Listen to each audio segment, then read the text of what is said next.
Depuis que je me suis lancée dans le cinéma et l'audiovisuel après mes études, il est arrivé des trucs pas très cool, voire particulièrement bizarres sur mes tournages. Bien sûr, on en connaît tous des histoires, et on sait que ce milieu c'est un peu comme un jeu de hasard, tout peut arriver, que ce soit une intempérie, une jambe cassée ou même pire. Mais au bout d'un moment, surtout si t'as vu ma vidéo Storytime sur mon tournage pour l'Unicon, où il s'est passé des choses que j'ai pas vraiment le droit de nommer sur YouTube, au bout d'un moment, tu commences à te poser des questions et à te dire que tes tournages ils sont peut-être un peu maudits quoi.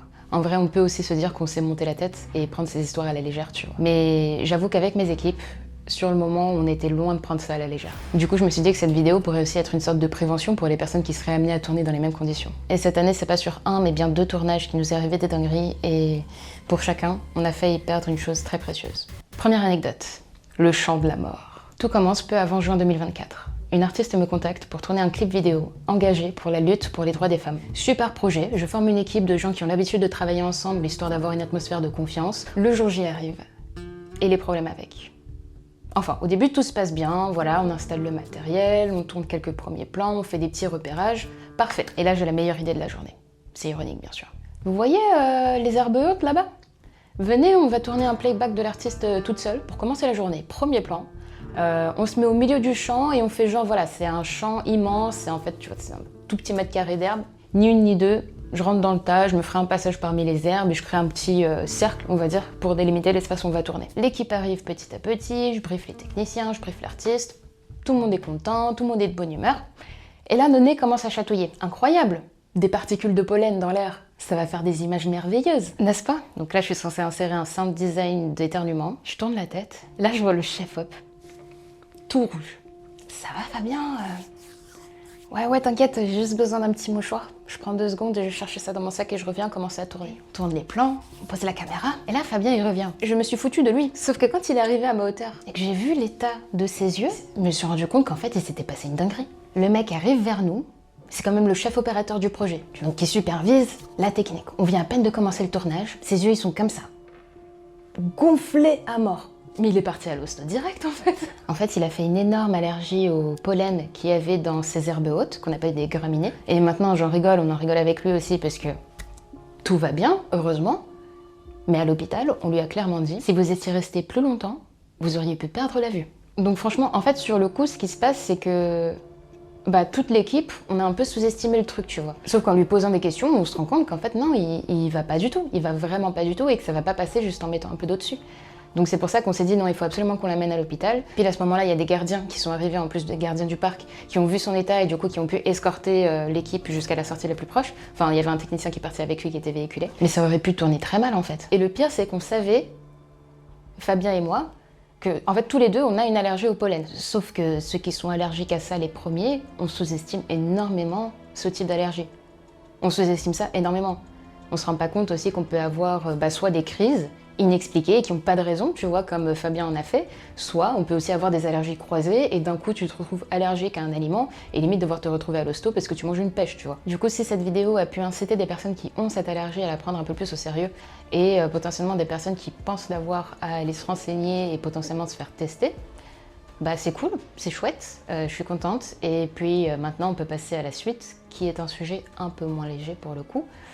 J'ai l'impression d'avoir oublié de dire un truc, le parc où on a tourné, c'est le parc de la Courneuve. C'est pas l'hosto qui a dit à Fabien aussi, au niveau de ce parc-là, qu'ils ont eu plusieurs cas comme lui, de gens qui ont fait des crises allergiques dans ce parc. Donc faites vraiment attention en printemps-été, si vous avez des allergies comme ça, évitez d'aller dans ce parc. Seconde anecdote, le lac de l'horreur. Cette nuit-là, on a vraiment échappé au pire. Et c'est pas comme si on n'avait pas été prévenu. On tournait de nuit, en plein milieu d'un lac.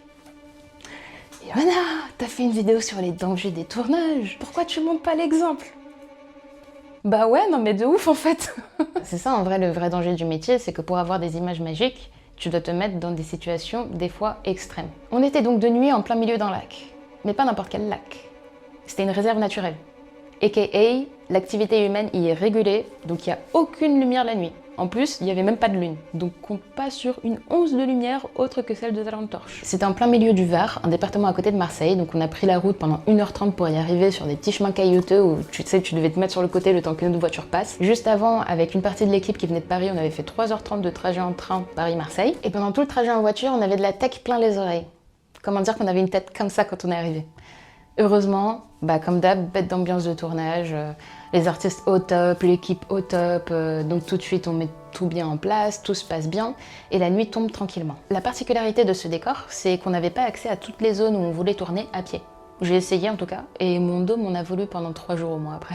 On n'avait pas d'autre choix que de se déplacer en bateau. On était une dizaine de personnes dans l'équipe. Au début on était sur un seul bateau, après on en a pris un deuxième à mesure que la nuit est tombée. On avait vraiment prévu de tourner toute la nuit, en tout cas jusqu'à ce qu'il pleuve, donc on était vraiment en mode warrior quoi, on essayait de tourner le plus vite possible, de faire le moins de prises possible. Et c'est vrai que cette histoire de pluie, elle nous a un peu stressés, et surtout ça nous a mis un coup de chaud à la fin du tournage, parce que c'était pas juste une petite pluie tu vois, c'était un risque jaune d'intempéries, donc énorme orage. Déjà l'eau, ça attire la foudre, et apparemment un orage au beau milieu d'un lac qui plus est dans une vallée, ça peut être très très dangereux.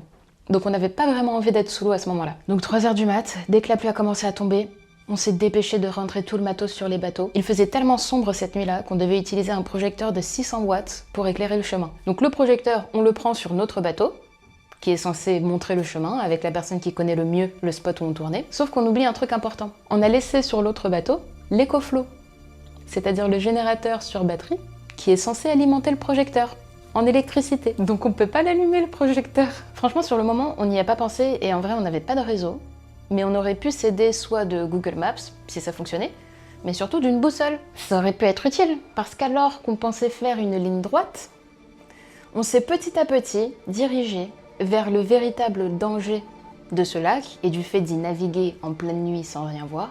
On se dirigeait tout droit vers un énorme point de prise d'eau potable. Un énorme siphon qui va pomper l'eau potable pour alimenter la région et la ville de Marseille. Et dans cet endroit, il est déjà arrivé un drame, il n'y a pas si longtemps que ça. Un père de famille qui a sauvé son fils de la noyade, mais qui a perdu la vie d'épuisement en fait. L'artiste nous a raconté ça un peu plus tôt dans la journée. Et nous, on a foncé en plein dedans. Par chance, on le remarque au dernier moment avec la personne qui naviguait. Elle redresse la barre et on souffle de soulagement parce que franchement, si elle n'avait pas vu les lumières du quai, jusqu'au dernier moment, on n'aurait pas remarqué le point de prise d'eau parce que c'était pas éclairé. Donc dans le noir, franchement, on aurait dit de la végétation, quoi. Vous voyez ce que je veux dire? On ne voit rien. Et c'est là que tu te rends compte aussi que le temps est extrêmement précieux dans ce genre de situation parce que nous, le temps qu'on se remette de nos émotions, qu'on se dise « Oh putain, on a foncé en plein dedans et tout, ah mais attends », et l'équipe, on se tourne vers eux.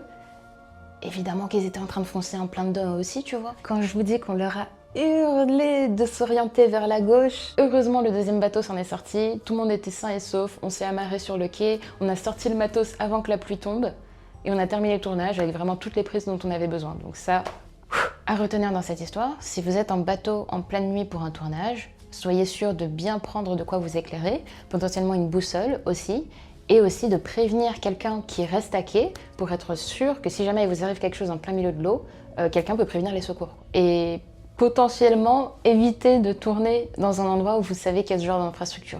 Pour le coup, pour ma défense, si je peux me permettre une petite défense personnelle, je savais pas. En vrai, j'en connaissais pas l'existence. Mais maintenant, je sais que pour mes prochains tournages, je me renseignerai. Après tout ça, est-ce qu'on peut dire que mes tournages sont maudits ou peut-être, je sais pas, que je manque un peu de bol, voire de prévoyance? Je sais pas, à vous de me dire en commentaire. N'hésitez pas à me raconter aussi, vous, vos histoires glaçantes que vous auriez pu vivre en tournage. Dites-moi en commentaire si cette vidéo vous a plu. Si vous savez pas quoi mettre, vous pouvez mettre des petits emojis de popcorn ou même carrément booster la vidéo. En tout cas, moi j'ai kiffé la faire. Et si vous avez envie de savoir ce qui m'est arrivé d'étrange sur le tournage pour le Nikon Festival dont je parlais un peu plus tôt, n'hésitez pas à checker la vidéo qui s'affiche à l'écran. Je vous invite à vous abonner et je vous dis à la prochaine.